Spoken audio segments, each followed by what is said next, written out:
What's up, everybody? Welcome to the very first episode of Invested, a limited podcast series hosted by me, Isaac Hayes III, founder and CEO of Fanbase. This show gives you a front row access to the evolution of the creator economy and our active equity crowdfund currently available on Start Engine. Each week, we'll unpack the latest news, trends, and shifts in the creator monetization and platform ownership with special guests who are helping shape the future of this space. We'll spotlight how creators are earning real money, building equity, and transforming the way content creators power culture. So whether you're a creator, investor, or just curious about where social media is headed, Invested gives you the knowledge and access to get ahead.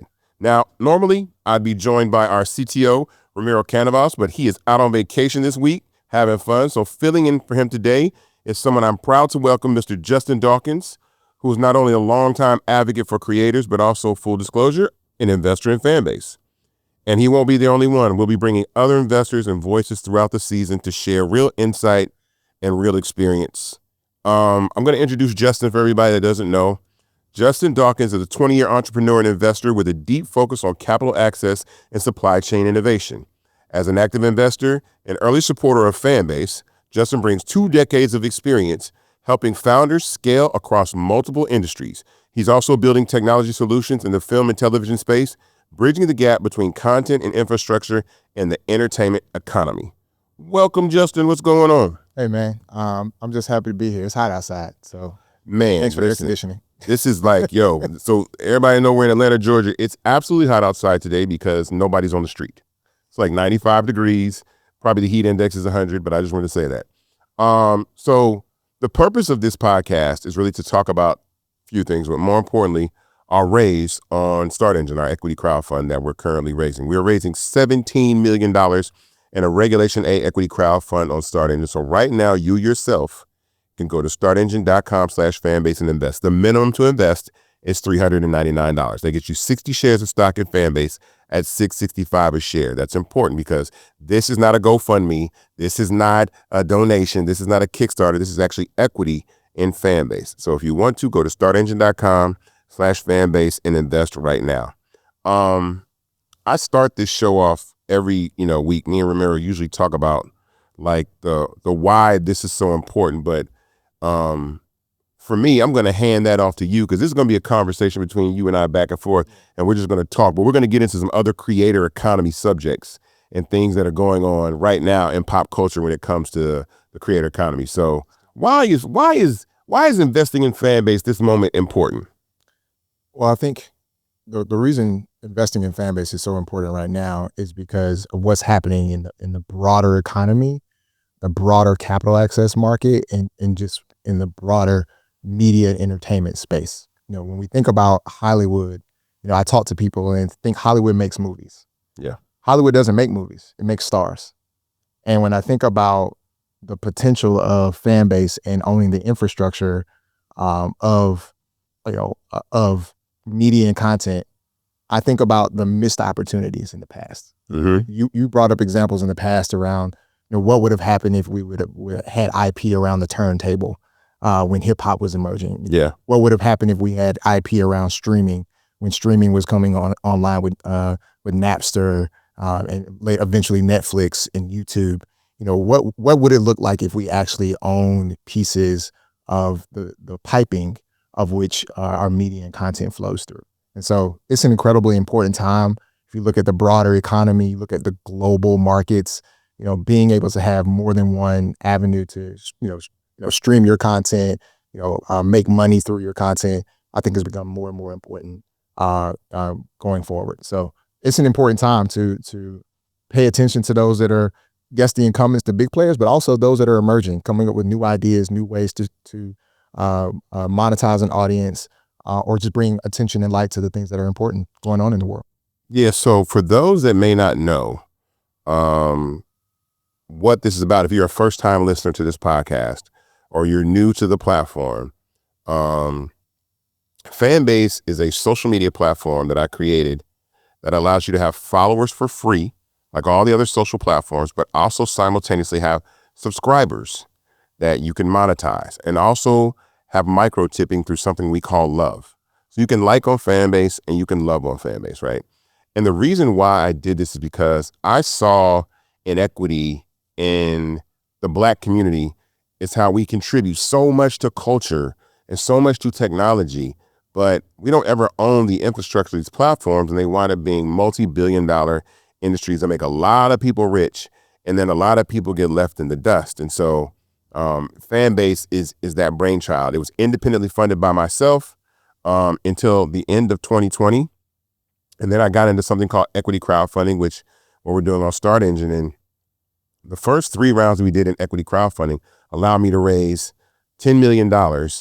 And then we launched a Regulation A crowdfund, and now we're raising $17 million. And so we're almost about $4.5 million away from the 17. I think we're about to cross I can't remember. I think it's 12.5 million. I don't know. I'm not sure right now, but I want to make sure we're crossing $12.5 million. We're close. But the importance of this is because I wanted people to own the platforms that they use, right? We put all our money, all our energy into all these stuff, and I wanted people to own the platforms and be able to have access to, the IP of social media that we make extremely popular, but really don't have a chance to own at all. So that's how we got here.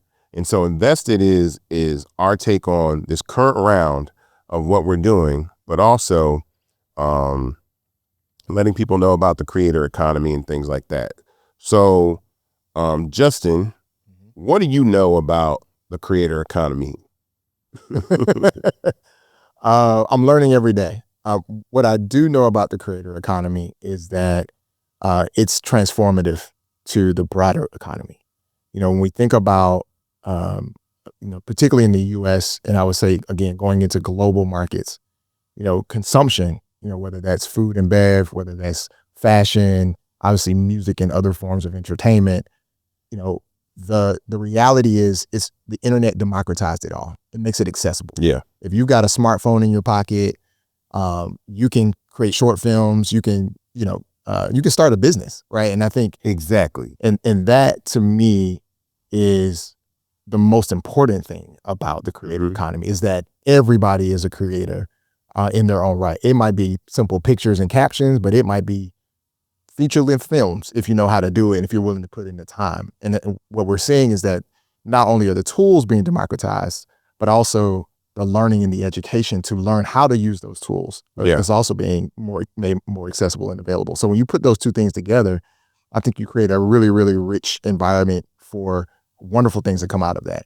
And it might be new TV shows. It might be new ways to report on news. It might be new ways to talk about your business, or have the content itself be a business and be a way for you to produce income, supplement income for your business or for yourself as a person. Yeah, I think, the moment that video got added, and I've said this several times, the moment that video got added to social media, everybody became a television network, right?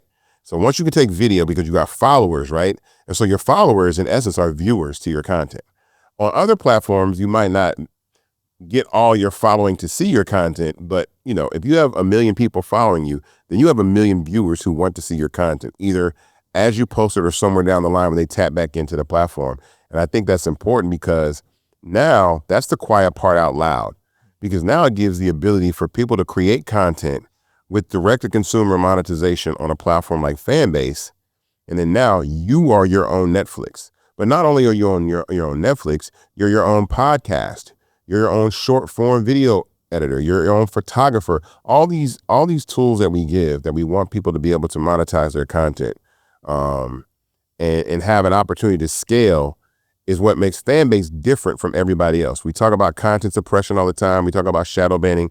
Those things are real. I'm going to cover some of these things because I say these a lot of times, but understanding that when you're on social media, no one is ever going to see all of your content as you post it. And the reason being is because advertising is a large part of these current platforms, like TikTok, like Instagram.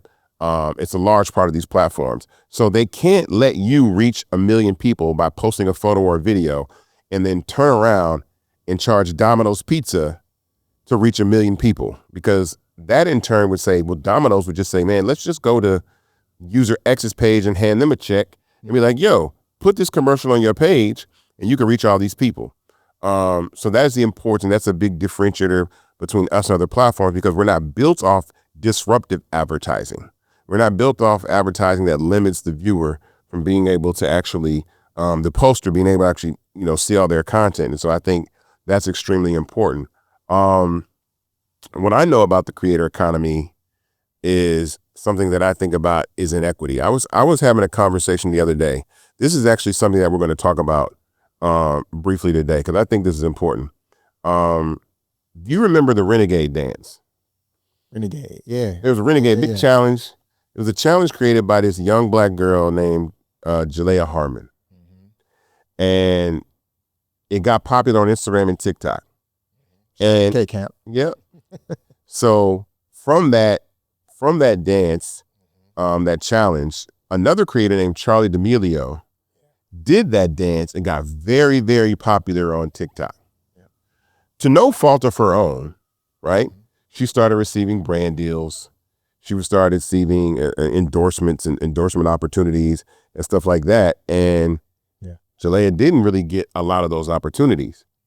And what I was explaining to creators and users is that platforms like Instagram and TikTok want to have very famous white creators, right? It has nothing to do with Charlie D'Amelio against Jalea Harmon. That's not it, because all these platforms are the same. You do the challenge, I do the challenge. You do the dance, I do the dance. It's a collective group fun thing. But what works on platforms like TikTok and Instagram are large amounts of viewers.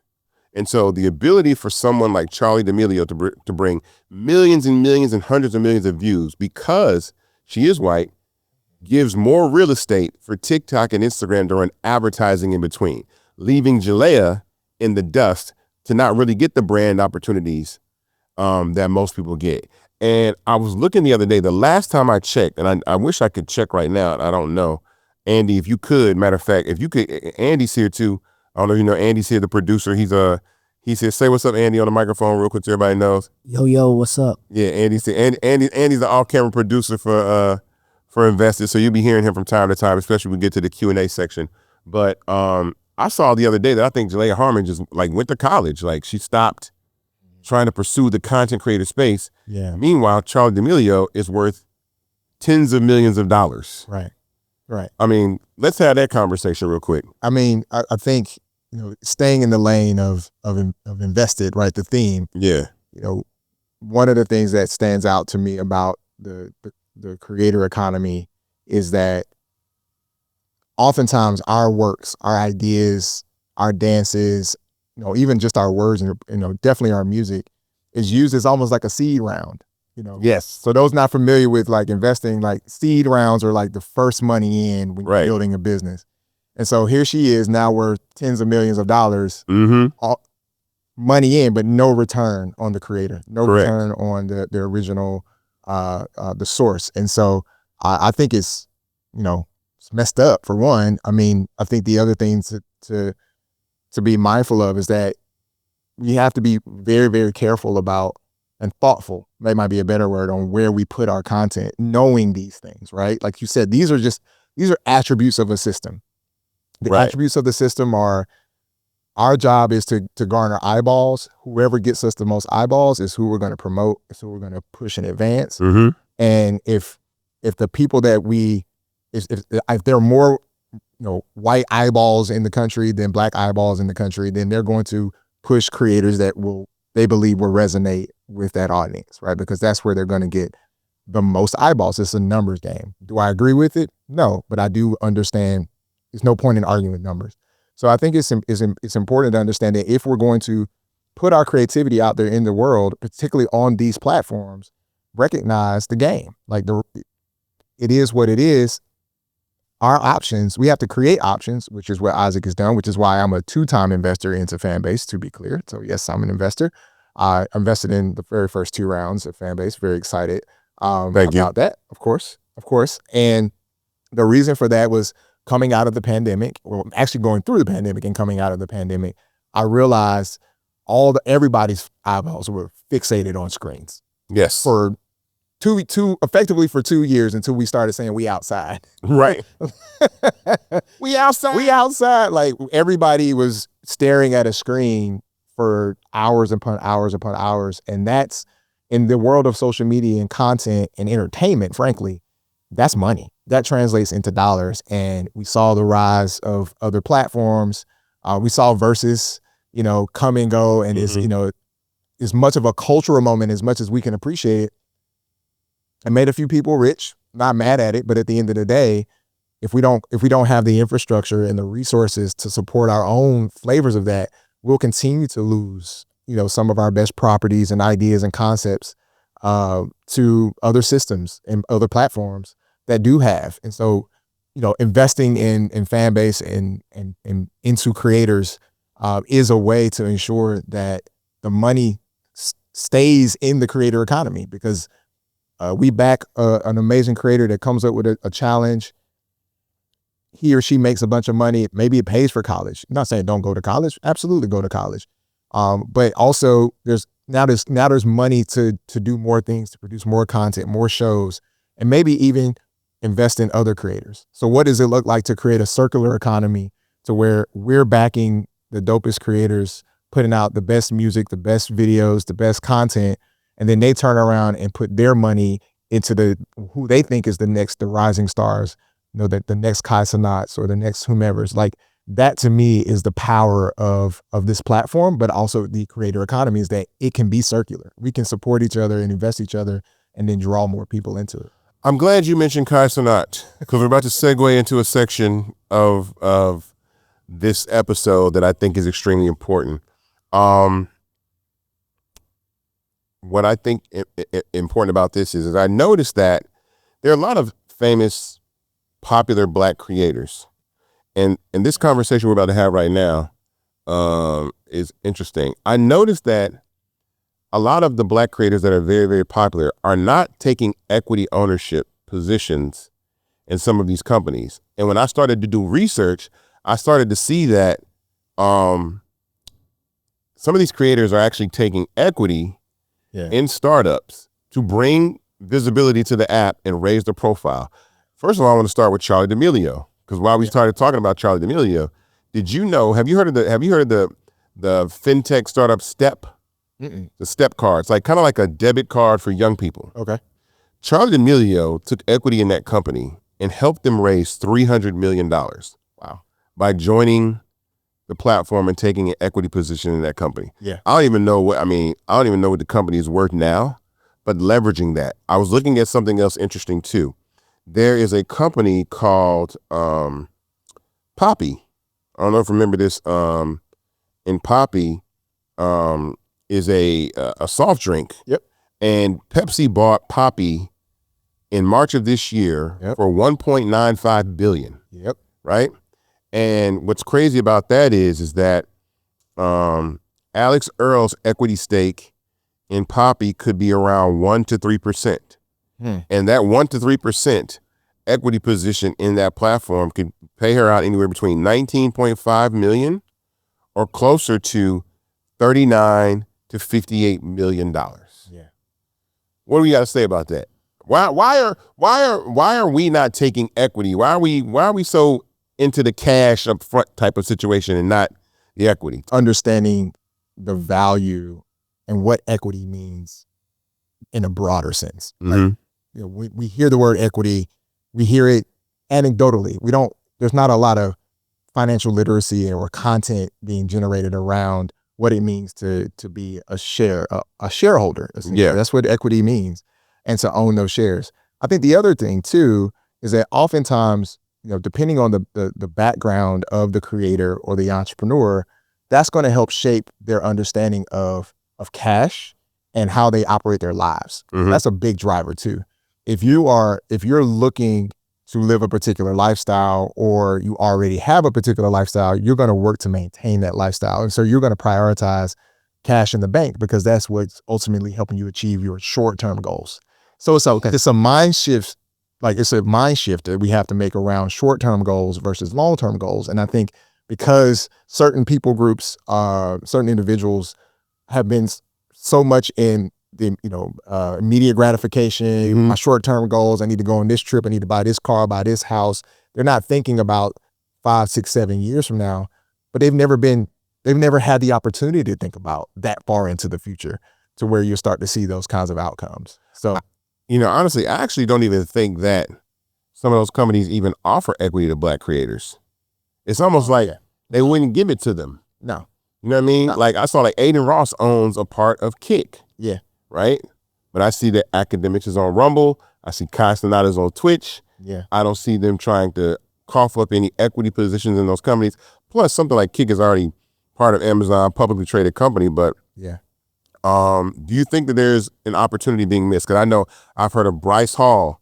I think Bryce Hall had actually some equity in Poppy. I know, like I said, Aiden Ross. I know, I think it's Emma Chamberlain. I think she was part of another audio chat startup that got acquired. Yeah. It's just when we see these exits and it's like, why, like for me, what I find interesting about Fanbase is it's kind of, and I position Fanbase in that position to say, man, the ability for a creator, for someone to come on board and take an equity position, even if they invest, because some of these people actually invest in the company. It's not given to them. They actually take the money and write checks themselves and invest in the startup, right, and be part of the startup, right. And then they say, you know what, I'm gonna use my leverage, to scale, the business, and then help it get to the next level of investing. Because the challenging part about doing all this is the capital part.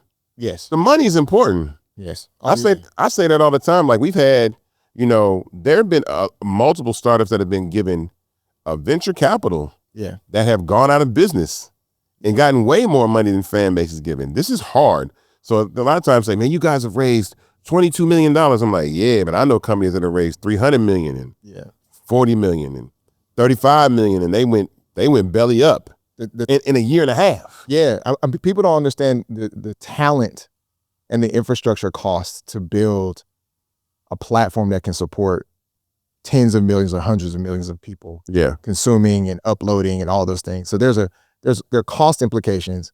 But I think one of the things that we, haven't spent enough time on is understanding again, going back to equity, right?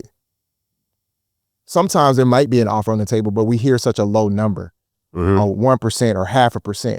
But you got to understand that that's 1% or 0.5% or 2% of a growing pie, right? So when you asked me earlier about the creator economy, what I do know is that, just to give an example on a global scale, in the next 10 years, we're going to add 2 billion more people to the internet. They're going to have access to the internet. They're going to have access to apps. A large swath of that is going to come from Africa, right? It's people that, Black and brown people that look like us.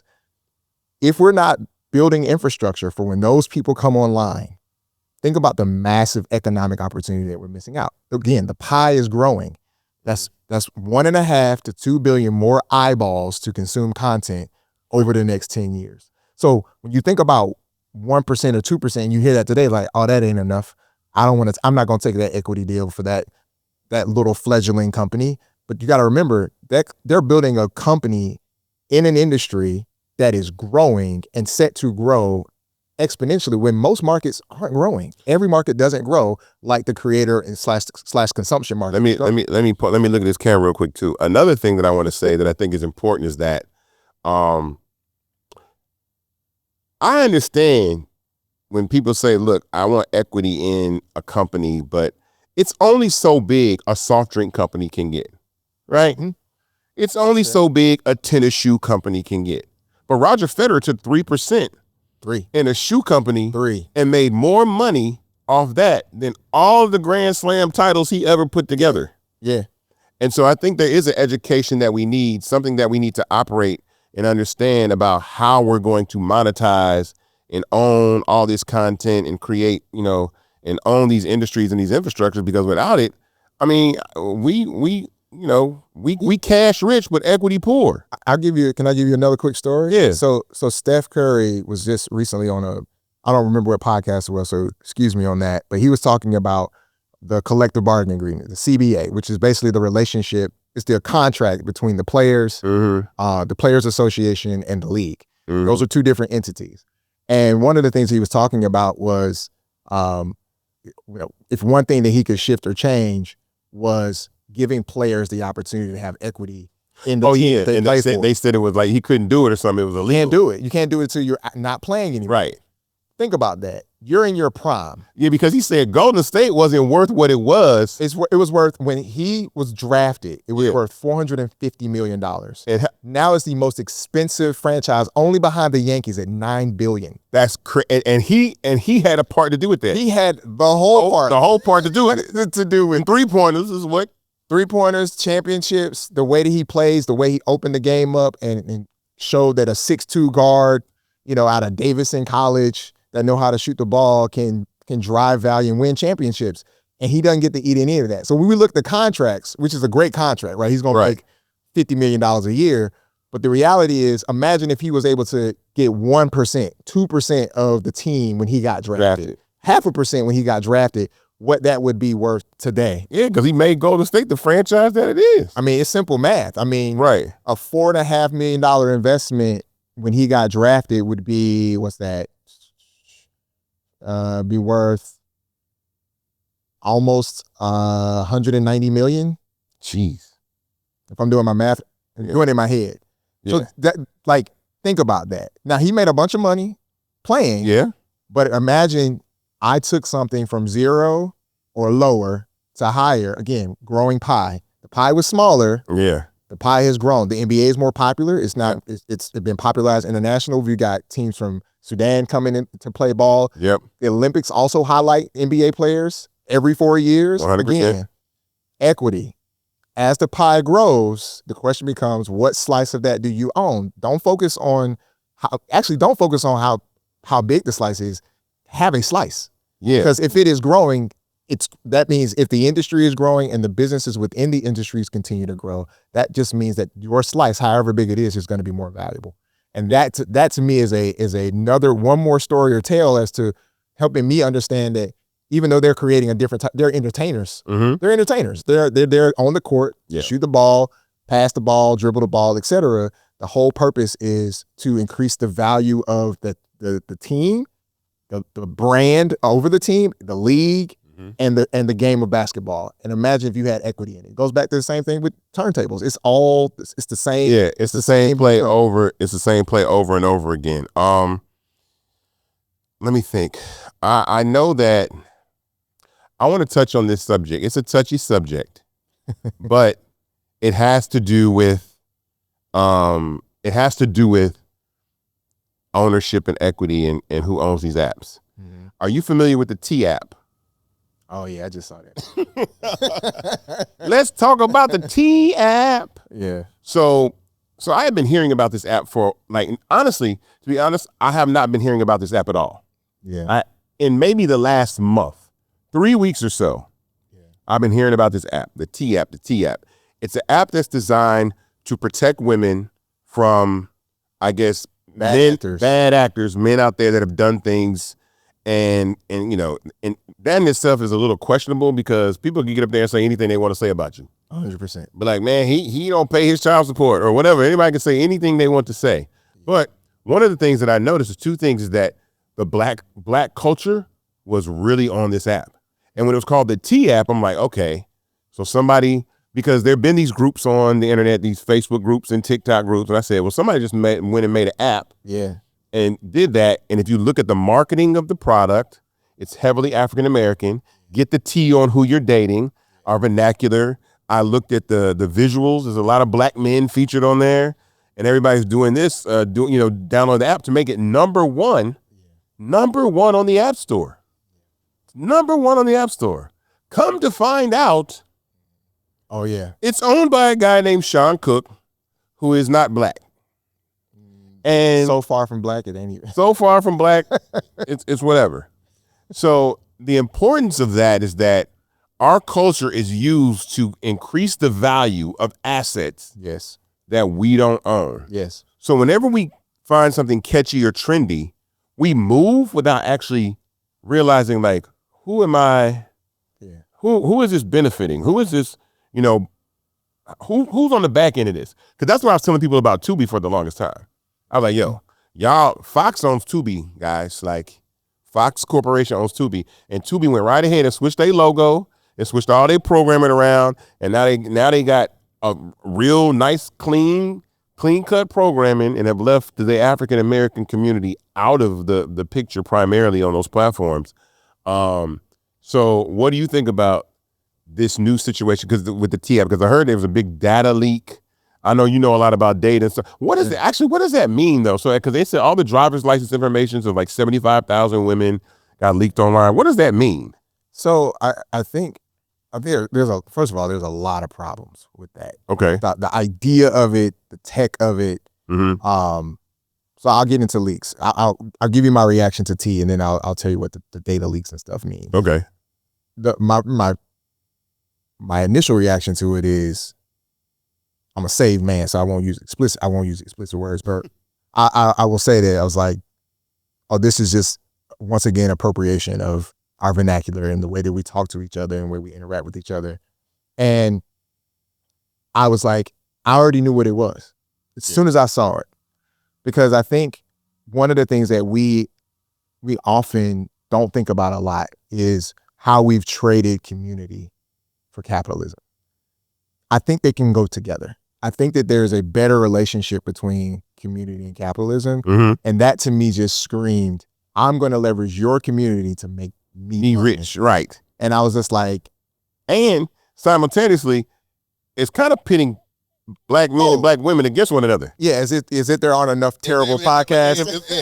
If not enough red pill bro podcasts already, man, this is really like making the situation worse. And I think a part of it was kind of a reaction to give women voice in a scenario where they may have not felt like there was enough perspective or insight. Yeah, I think the challenge is there's zero grace in that, and I'm saying that as a saved man. Like, there's zero grace. Your if you got an 850 credit score, it wasn't always 850. Right. You missed a payment or two. You know, whether you forgot, whether you weren't making the money, but you need time. Those kinds of tools, particularly T and other tools like that, are completely exploitative, and they actually are harmful because it really doesn't give room for people to grow. I know women who have gone and men that have gone on to be very successful in their relationships, very successful in their businesses, but I knew them from college too.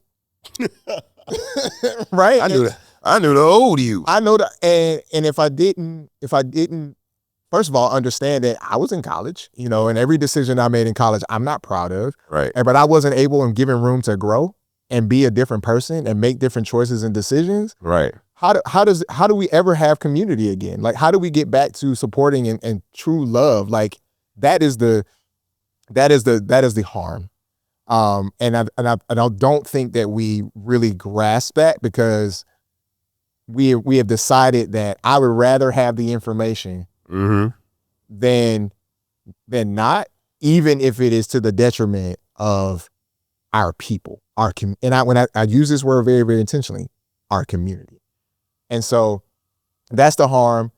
I also think from a data standpoint, data leaks are bad. Basically, it means that something was compromised in some way as it relates to the stored information and data that a system or a platform would collect. Correct. In this case, for some reason, they collected driver's license from people. Okay, cool.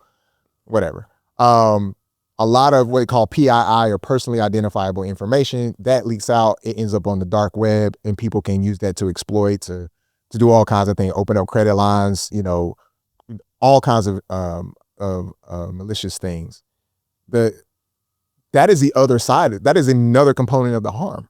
So not only do you have information out there about that might be slanderous, or defaming, which is against the law. Like, you don't know if it's true, but because I saw it on this app, I'm going to believe it. That's reputational harm. It's harmful. But then also, if you give your information to receive that info and then it gets leaked, where's the redeeming quality in that? Well, you put your info on that app to learn something about a dude. Okay. Yeah, to put his information out there. Right. And so now your information out there being exploited. How do you anticipate that I'll respond? Again, it's a deterioration of community, because it's like, yeah, you can make a mistake, but like, who did you vote for here? You know what I'm saying? It's the equivalent. It's like, so you went on that app, you know what it's about. You know it's more than just, oh, I want to get the tea on this dude. Yeah. You know it's exploitation of their community. Yeah. Like, you know that. And then you get a data leak or data breach, and now all of a sudden it's like, you want me to feel bad for you? Like, you really want me to feel bad for her? Like, that's going to, again, further dissension in the discourse. Like, we're going to disagree more and more and more. And it's just harmful all around. It made me sick. Like, literally, it made me sick. I had heard about Sean Cook. I think he came from I feel like he used to work at Salesforce. I think he came from Salesforce. He decided to make this app. I think it was like towards the end of last year. Yeah, threw it up there. Stop inviting people to the cookout. Yeah, that's the only reason. But here's the thing: they're not even. No, we're not. It's not. This is the thing. It's not inviting people to the cookout, right? Let me. This ain't inviting people to the cookout. This is people coming to the cookout dressed as us in costume. Yeah, like they're coming into they're sneaking into the cookout. Like, yeah, I got my blackface on. Like I'm in here, sure, to really do these things. And before you know it, it's like, oh, it's not. And then, if and I think what you're saying, Isaac, and I agree, is like, if we get online and in the comment section, we use terminology. It's almost, remember genius.com? Yeah. So before it was genius.com, it was called Rap Genius. Mm-hmm. And it was not made by black people, to be clear. And neither was Live Mixtapes or Dat Piff. None of those. and the whole purpose for Rap Genius, it seems like an innocent idea, right? It's right. I like rap music, but I don't necessarily know what all the lyrics mean. And so it was annotation of rap lyrics. You could go on there, click on the lyrics, and then it would explain the lyrics. The double entendre means what? So so that's what they're now able to do at scale. That's what AI and machine learning and all these technologies allows you to do, is to take all of our comments, all the things, even all of our slang, the things we saying on podcasts. Remember, we already have so many podcasts talking about, you called it perfect, like the Red Pill, the Passport Bros talking about, they take all that content, feed it into the models, and then from that, they're able to decipher certain things about our culture, our communities, the good and the bad. Mm-hmm. You know what's easiest to monetize, though? The bad stuff. Yeah. And this is an example of monetizing conflict. 100%. Yeah. So this was a perfect example of, there's a term out there called T. Mm-hmm. It means this. What's going on in this community? Oh, give me the 411. They beefing? Let's make an app and make it more beef. I wonder who's on the cap table of that company. So that's the thing about it. I don't know if you guys can look, anybody wants to know, like, who's on the cap table of T. Try to figure that one out. Like, I don't know who's on the cap table of T at, but that would be pretty interesting to find out. And there's been, there's been versions of this. Yeah. Like Facebook groups and stuff. Yeah. That preceded this, and they, like, to your point, it just took those ideas and then literally created a whole company. Because somebody probably black made those Facebook pages. Yep. And they said, oh, okay, so that's what you guys want to do. Look at all the eyeballs. Look at all the members. Look at all the comments. Yeah. Oh, I can turn that into a business. Remember, off of them. Remember, we're talking about the business of eyeballs. Yeah. When we talk about creators, we're actually talking about viewers. 100%. So consumers of that content. And so it's like trending topics. It's like if you could build an app back when Twitter was Twitter. Yeah. And not whatever it is now. Yeah. Back in the day, it was the trending topic was the thing. Imagine if you created an app around the trending topics. That's essentially what that is. Absolutely. We're a little over midway point through the podcast right now. You're listening to Invested, a Fanbase podcast about the creator economy, but actually investing in Fanbase. I want to let everybody know, if you haven't, you can go to startengine.com/Fanbase right now to invest in Fanbase. We have over 29,000 investors. Wow. It's like 29,000 investors that are invested in Fanbase. That's incredible. To have equity in the company. Some of this stuff that I'm doing, I don't know. So for full transparency, Justin is a mentor to me. And I want to talk directly that this is important, because couple things. I didn't know anything really about the tech space. I met Justin at the Gathering Spot. Shout out Ryan, TK.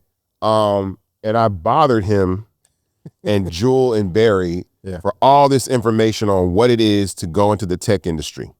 I found their insight very, very valuable, and I wanted to be a student without question, right? And I think this is important to creators, to investors, anybody building a business.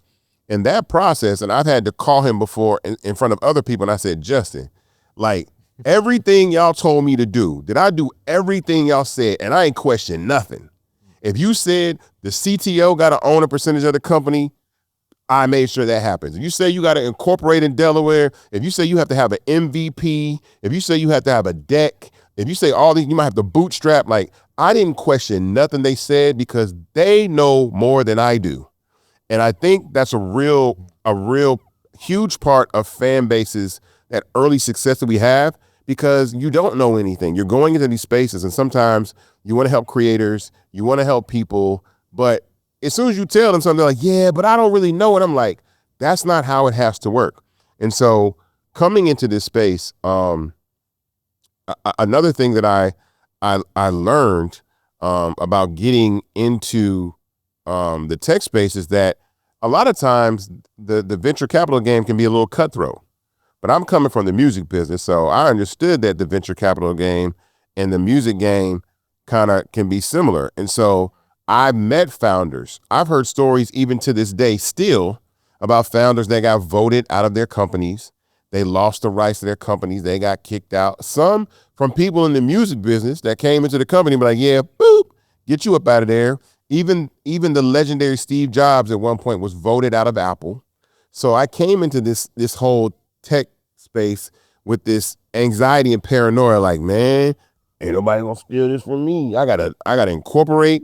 I gotta create 2 classes of stock. I gotta make sure that the vision that I have for the company that I want to build can go as far as I need it to go. Because you gotta understand that sometimes VCs look at your startup as a flip, like a house. So if I can come in and give you $500,000 and walk out with $2 million, hey, it's time to go, right? But you might have a vision for your company that goes beyond that 4X vision.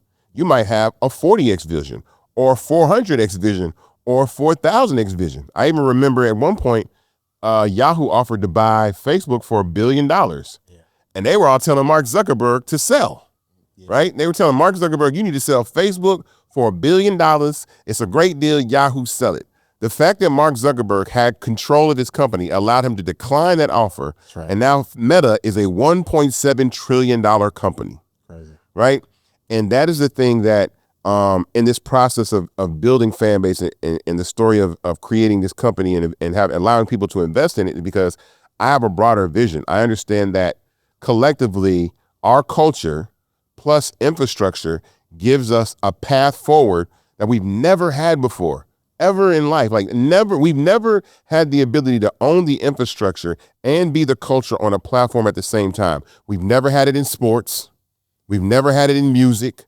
We've never had it in TV and film, but all 3 of those industries require large amounts of capital to get into.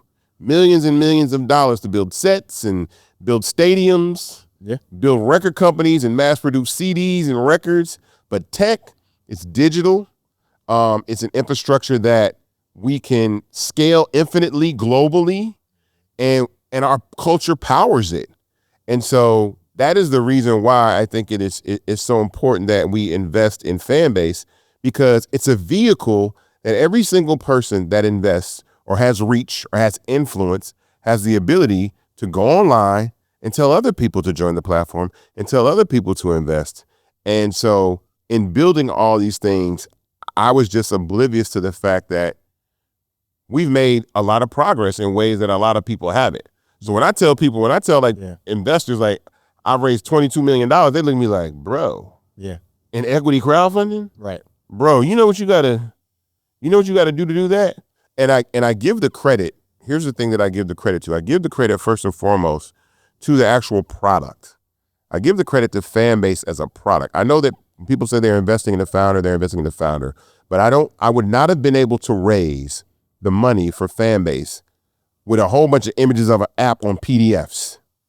And Justin and Julian Berry taught me that you got to take it past the PDF phase into a minimum viable product that people can see and touch and is tangible, that allows users to invest. So even if you're on the platform right now, and those that are listening to the podcast right now, we are actually live on Fanbase in an audio chat room doing a watch party, which is actually the video version of this is actually being displayed live right now. So that's where I understand like how challenging all this stuff is and how important it is for us to be able to scale these businesses using our culture and to do cool stuff like this, because we have great ideas. Yeah. We have great ideas for music and I mean all the things that we do on these platforms. I remember retweets. I remember when black people were saying RT at the end of Twitter. Yep. I remember when we wanted DMs on Instagram because we were trying to holler like, yo, I'm trying to get it to girl on the app that's really pretty and whatever. I remember all of these things. Yep. And so honestly, like an app is like what do we call a focus group for innovation. Yep. And black people come in there and innovate the heck out of it. Yeah. But again, we don't own none of it. So I'm stressing that on this first episode because we complain every single day about the TikToks, the Instagrams, the Clubhouses, the Twitches, the Facebooks, the Snapchats, all these platforms. And we were like, yo, but we ain't got, well, man, well, then fine. That's why we have to build our own and scale our own businesses. And so to people that appreciate and respect youth culture and black culture, right? As well as, so because it doesn't matter what race you are, you can be anywhere on the planet and say, yo, black people know what they're talking about. Matter of fact, there's an interesting stat that from an advertising perspective, consumers trust the word of black people more than anybody else on things to buy, wear, products to use, all these things. That is crazy to me. So my point is like our opinion matters in a way that's like, yo, if they say it's cool, then I'm rocking with it. Yeah. And we do that on social media all the time. So I think that's important. Andy, do we have any questions in the chat? I know we got some questions in the chat. Shout out to Andy, everybody. You can't see Andy, but Andy's here. First question somebody asked, do you plan on doing anything about fake accounts under Isaac's name baiting people to WhatsApp? Oh man, let me talk about this. So I'll tell you this. When it comes to investing in Fanbase, there's only two ways that you will ever be able to invest in Fanbase. And that is through Start Engine, right? Right. That's the first one. Or going to invest.fanbase.app on the Fanbase website to invest.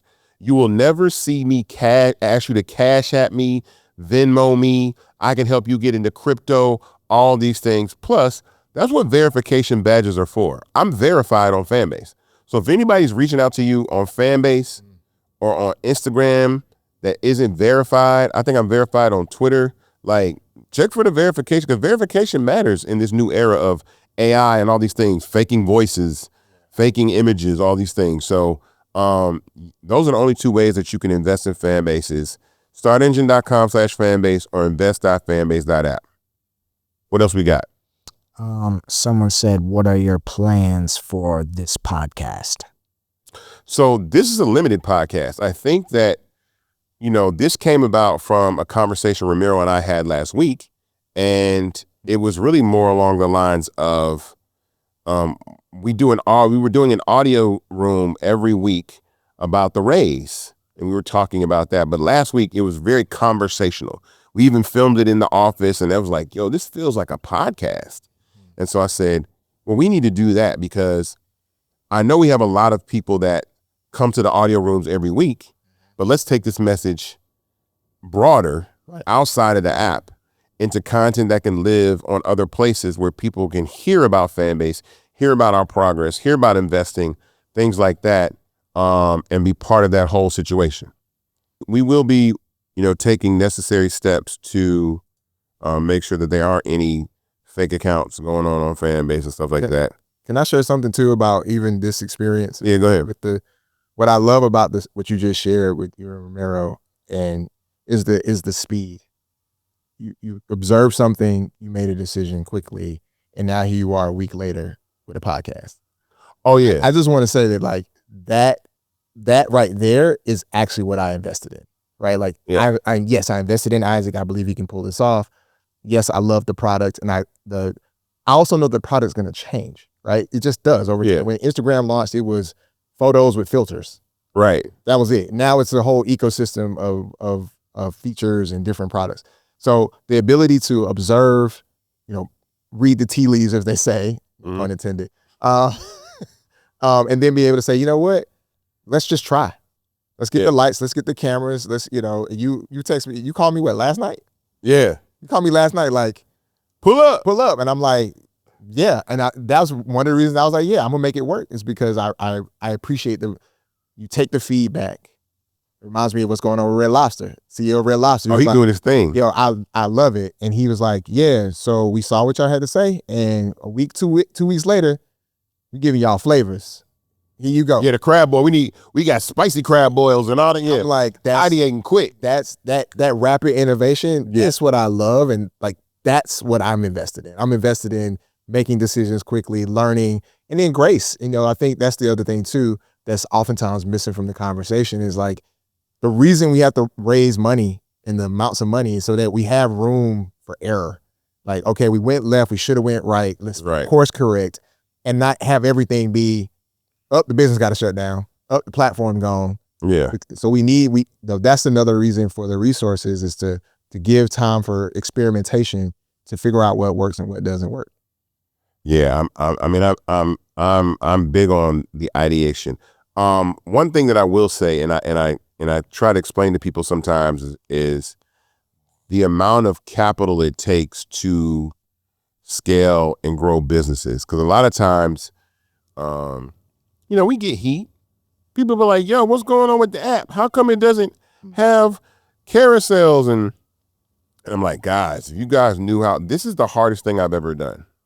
But I'm committed to it. I'm here 7 days a week, almost, pretty much, That's a fact. And any time, I'm saying you can, I'm really working on this at all times because I believe in it so much. And I'm really thankful for the community that exists on Fanbase. We have over 1.4 million users. Our MAU fluctuates between 200, 300,000, 350,000. We have a goal of getting to 1 million MAU by the end of next year. We're working on a brand new algorithm. I hired some algorithm whisperers. Like, yo, I need this thing. I need that TikTok algorithm. Yeah. You know what I'm saying? I need that. We learned a lot. We learned a lot from the TikTok 12-hour shutdown. We learned a lot. Right. It taught us a lot. I'm glad it was only down for 12 hours, because if it was down for longer, we would have missed on more opportunity. It gave us an opportunity of like how volume comes into a platform, what people are looking for, the things that they want. We were really prepared, but we couldn't be prepared for something so massive going down. Right. I'm a little interested what's going to happen with this new platform I think that they're launching. I don't know if you've heard anything about them supposed to be launching a US version of TikTok to move everybody over to the platform to sunset. And what I say about that is, and this is something that I would say, I'm making no guarantees, but I know that I don't think TikTok has 170 million users. I know 170 million people are not going to leave that one TikTok app and go to the new app. Some will be like, I ain't leaving. And there'll be opportunity to pick up users, and get people on board and have people to become part of the platform. And I think this is a real opportunity for Fanbase to take advantage of that. So even when you're thinking about a time to invest or the opportunity to scale a business, think about that, because there's a real opportunity coming up if this new TikTok comes about. I don't think 170 million people just leave and be like, yo, we going over to what's the name. I don't see that. I got another Let's question. see. Someone asked, without giving away the sauce, how many features does Fanbase plan to have launched that other apps don't have? I can't really say what features we plan to have. I think that we have a lot of great ideas, but it's also the timing of those ideas, if they make sense, because you got to have a little bit of discipline. Like what we're focused on right now for the remainder of this year and pretty much going into all of 2026 is retention. So retention is not very sexy. Retention might not be the bells and whistles or the things that really matter most to you. Retention is what keeps people coming to Fanbase and staying in the app longer and longer and longer, but having a positive experience, not something that's designed to kind of like suck you down a rabbit hole or whatever like that. But what makes the app really, really fun? I think apps are supposed to be fun. They're supposed to be cool. They're supposed to be energetic. And so what keeps people really engaged in the platform and learning from those things and finding that recipe for retention? Because once you find that recipe for retention, it's rinse and repeat. It's a formula. At that point, I had an opportunity to talk to, I'm not going to say his name, but I had an opportunity to one of the individuals that was the head of growth at Instagram. And he was like, he gave me and Romero some game. He was like, look, man, if you get 33% retention, that's incredible. That means if 100,000 people download your app and a month later you got 33,000 of those people, you did great. Great job, yeah. You're doing an amazing job. And so that was really important for us because once that happens, you get to build on that. You get 100,000, you keep 30. You get another 100,000, you keep 30. Right. You keep building upon that back and over cycle, and a flywheel of growth. And then that creates that community that starts to increase revenue and engagement and all these things. And algorithms have a lot to do with that. So I'm really, really excited about that. Are there any more questions, Andy? Real quick too to that. One of the things that I really appreciate about that question, but also your answer was that was another thing that you immediately responded to. We sat down and you're like, what's next? And I just, we talked in the shop and I was like, you need product people in here. You need someone to own the product so you continue to build the company.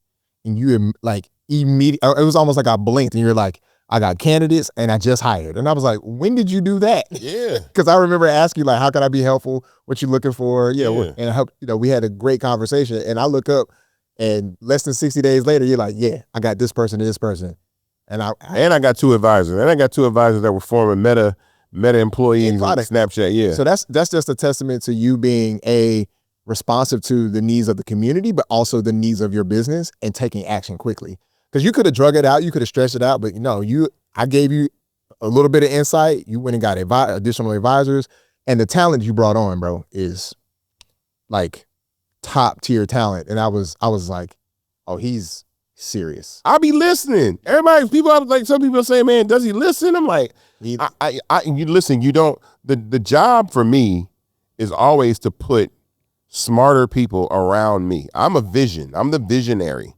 The visionary is like, okay, this is what I want. The way this office look, that's vision. The color scheme, the F. I want people to have fun. The details, the people that really do this every single day for a living, like I have to put trust in those individuals to make sure that they have the freedom to build and create what we need to create. Because I don't know nothing about coding and all that. I'm not a technical founder, as they say, but my dad didn't know how to play a violin, but he knew what he wanted to hear. Right. And so that's what visionaries do.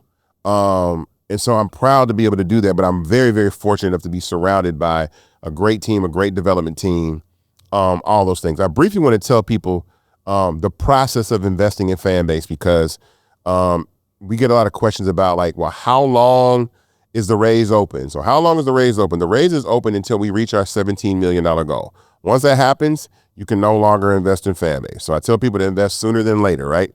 Another question we get is how many times can you invest? If you've invested in previous rounds, you can invest again. We've had people invest in all 4 rounds of Fanbase and buy shares and become part of the company. The process of investing in Fanbase is this.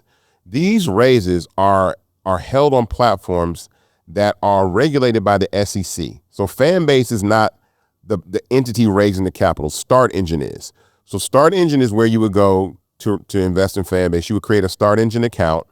Once you create a Start Engine account, think of that account as your wallet, your portfolio of where your Fanbase stock will be. If you ever want to know what's going on with your Fanbase stock, check your Start Engine account.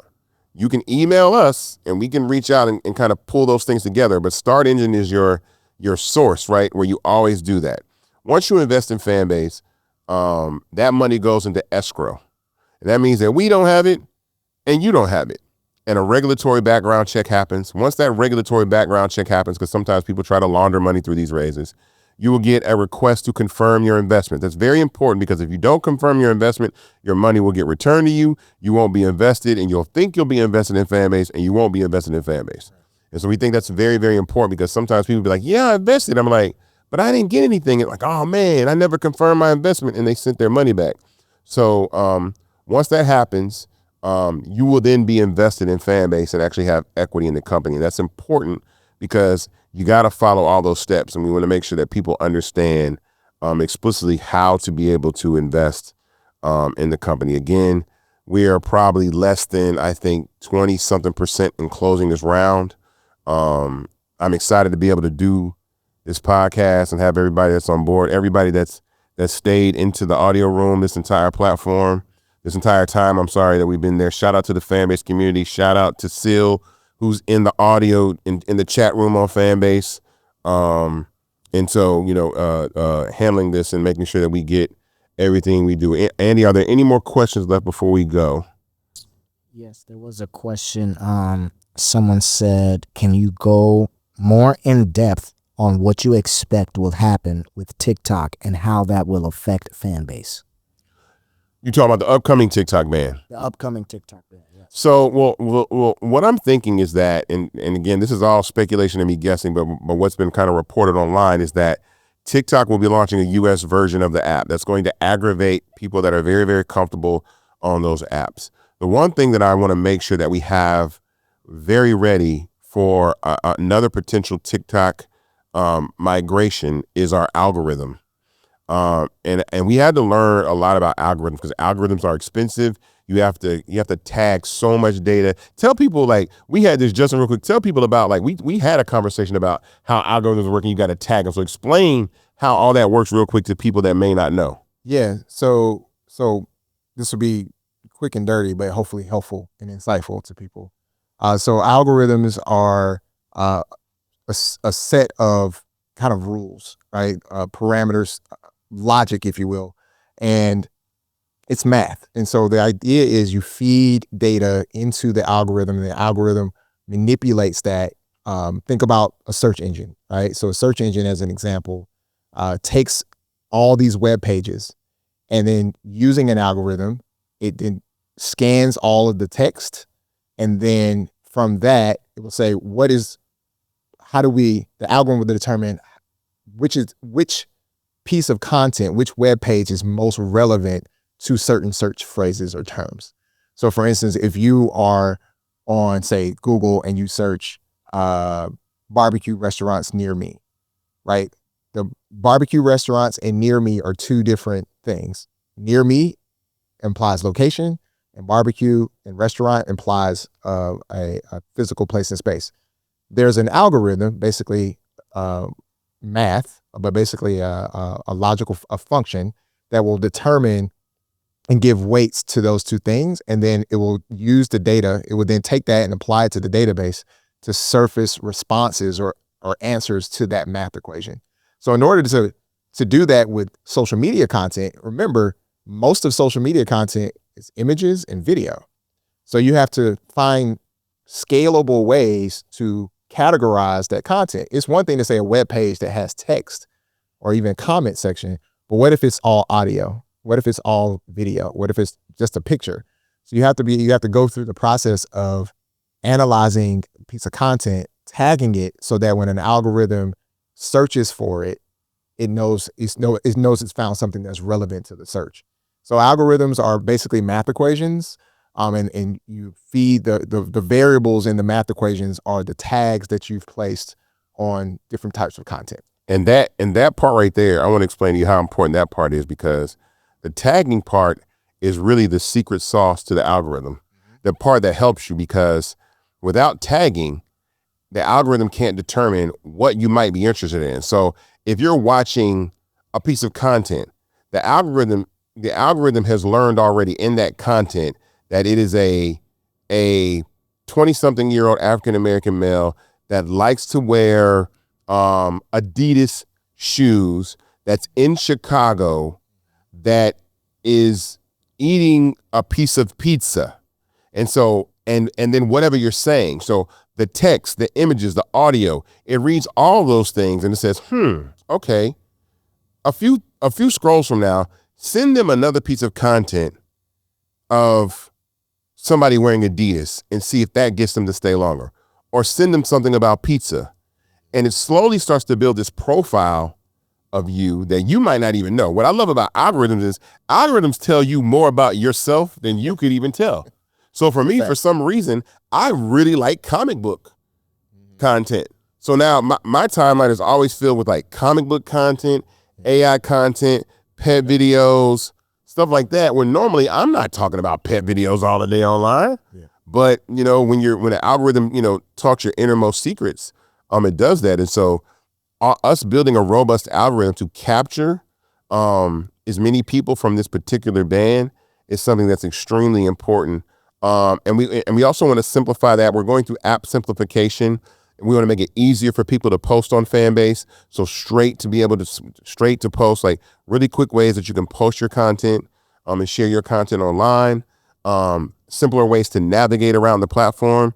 I'm actually going to show Justin some of this stuff when we get off the podcast to show some of the things that we've been working on in simplification. But those are the things that are coming. So I want to wrap this episode up, though, again, for everybody that's watching. This is an Invested, a Fanbase podcast.